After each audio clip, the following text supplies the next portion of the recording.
how to become invincible, how to increase all incoming healing by 35%, what are the best places to farm medicine at low, medium, and high levels.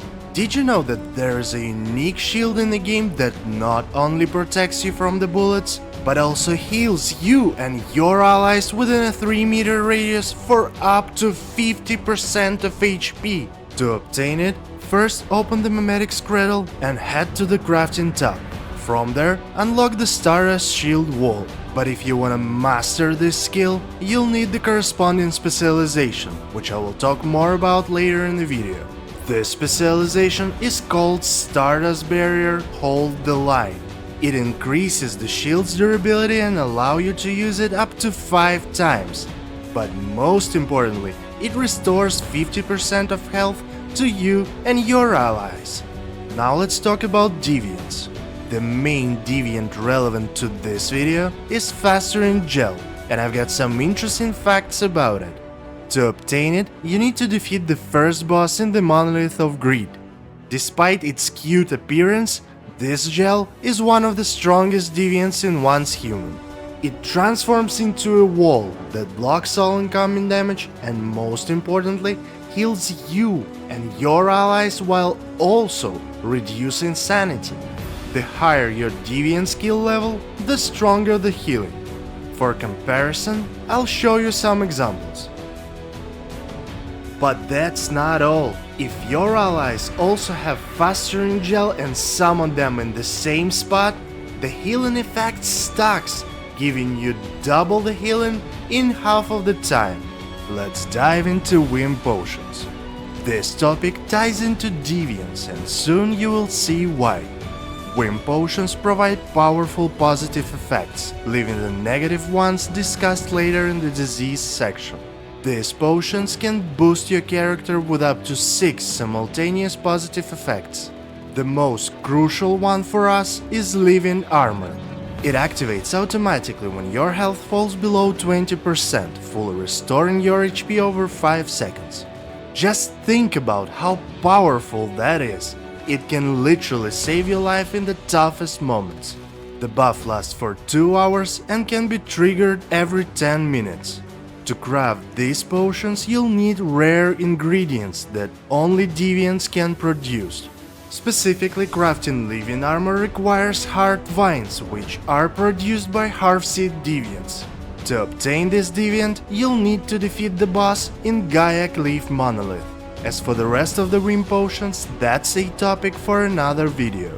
The main focus of this video is Activators. These are the basic healing devices in one's human. The most common activator will restore 50% of your HP. Crafting one requires Detoxidants, which I'll explain how to obtain in just a moment. The standard cooldown after use is 20 seconds, though this can be reduced in several ways. It's important to note that all types of activators share the same cooldown, and I'll address this issue at the end of the video.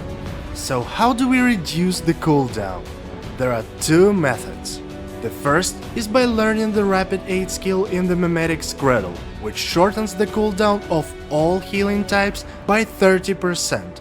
The second method is using an upgraded version of the basic activator. Its cooldown is reduced to 12 seconds, but it requires a bit of Stardust Source for crafting. What are the best locations for farming low-level medicines? First, let's start with merchants in Deathsville and Mayor's Market. They offer a limited number of activators each week at great prices. You can also find medicine inside Monolith, like Gaia and Greed. Hospitals in the cities are another prime location, where you'll usually find at least 3 bags of medicine. I've even prepared an optimal farming road for you. Start by teleporting to the Greed Monolith and gather all the medicine there. Then, head to the city of Dayton and clear the large hospital. Afterward, hop on your motorcycle and make your way to Brookham to loot its hospital. Lastly, travel to the hospital in Coastline Plaza and clear it out as well. You can run this road every few hours as soon as the chests respawn. Did you know that you can increase all incoming healing by more than 10% using food buffs? To do this, you'll need a recipe for one magical tea, which you can find here in Wind and Reach farmland. It's called Miracle Tea. This tea will increase all your healing by 10%, but that's not all. You can upgrade the recipe by using bellflower for even more healing. Now let's explore the advanced types of activators, each with its unique features. First we have the long-acting activator. This device provides an immediate 40% HP recovery and an additional 30% over 10 seconds. That extra 30% healing over time can be crucial, especially in prolonged engagements where continuous healing can make a big difference. Next is the Wide Area Activator. This activator is unique because it can heal all your allies. It instantly restores 30% HP to you and an additional 30% to everyone within a 4-meter radius. This is incredibly valuable in intense battles against tough bosses, when the whole team is under constant attack and struggling to heal. The Wide Area Activator becomes the vital tool in these high-pressure situations. To craft these advanced activators, you'll need polydetoxidants. I'll show you the best locations for farming these shortly. Also remember that quick versions of these activators are available, but they come at higher cost.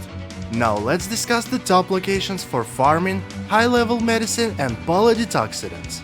Start with the cities: Greywater Camp, Tallgrass Inn, and Blackfell all have merchants who sell advanced activators. The Mirage Monolith and Monolith of Thirst are also excellent spots as they contain numerous chests filled with medicine. For less obvious locations, check out the hospital near Tallgrass Inn. Additionally, the Gaia military base. Particularly, its specific area is rich in chests with medicine. Visiting these locations should ensure you have a steady supply of high-quality medicine. In this game, several types of diseases inflict various negative effects. Let's start with the most common: bone fractures. These occur frequently. One miscalculated move and you might find yourself with a broken leg. To treat this, use a healing bandage which instantly cures fractures. The next disease is cold. While it's not very common now, the upcoming winter map will make it a more frequent issue. To cure a cold, use Healing Tisane, which quickly warms you up and removes the negative effects. The third and most severe disease is gastric illness. This is caused by consuming raw meat and fish. Here's how it works: eating raw meat lowers your sanity. Once sanity drops below 50%, you'll experience a negative whim effect for 10 minutes. Continued consumption of raw meat will further decrease your sanity, causing additional whim effects. I've encountered up to 9 different ones. Antibiotics surprisingly do nothing for this condition. Despite their intended purpose, they don't impact sanity or the duration of negative effects. Simply sleeping or using a deviant won't help either. The only effective solution is Sanity Gummy.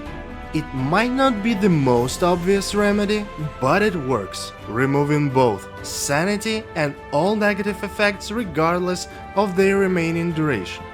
Before we get to the most exciting part of the video, don't forget to subscribe and share this video with your friends.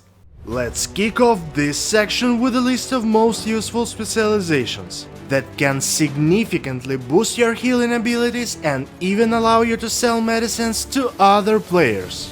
First up is Supplies Workbench Healing Boost, which increases the healing effectiveness of all activators you craft by 10% and grants an extra output +1. Not only do your activators heal more, but they also cost you half as much.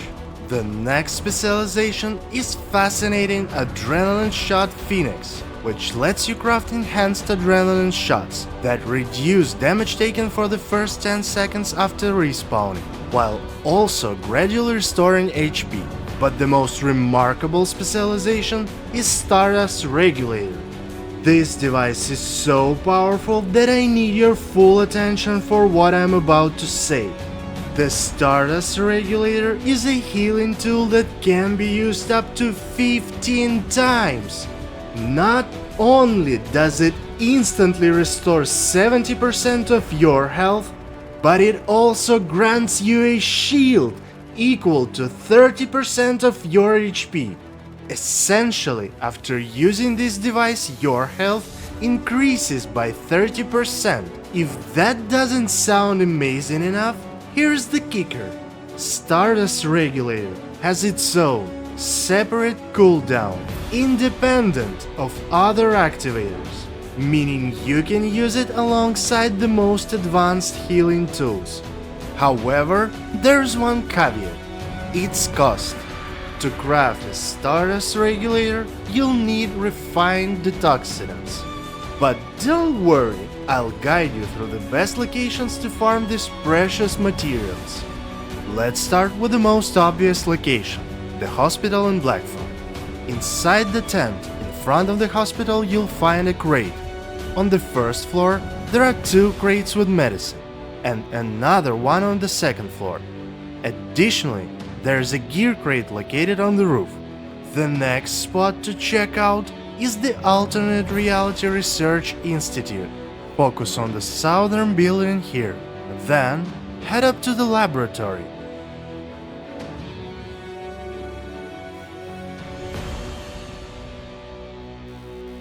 Where you'll find 3 bags. Lastly, on the upper floor near the sunbeds, there's another medical bag waiting for you.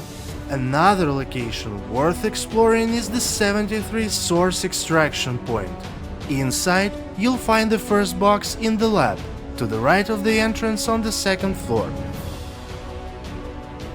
Head out to the balcony and pass through the gate marked A5. Right around the corner you'll find the next box. Continue upstairs to the first exit on your left, where 2 more boxes are located near the wall, and another 2 further inside the room with mini-boss. For more advanced farming, target the high-level silos populated by Rosetta, Silo Alpha, Silo Sigma, and Silo PSI. These silos are prime spots for gathering refined detoxidants. Just imagine, if you use Stardust Barrier, a high-level Deviant, living armor and other Whim Potions, proper food that will increase your healing, mimetic Scradle skills, healing boost specialization, advanced activators, and on top of everything you will have Stardust Regulator, you will literally become invincible. And if you want to learn more about weapon skills, I highly recommend watching the following video.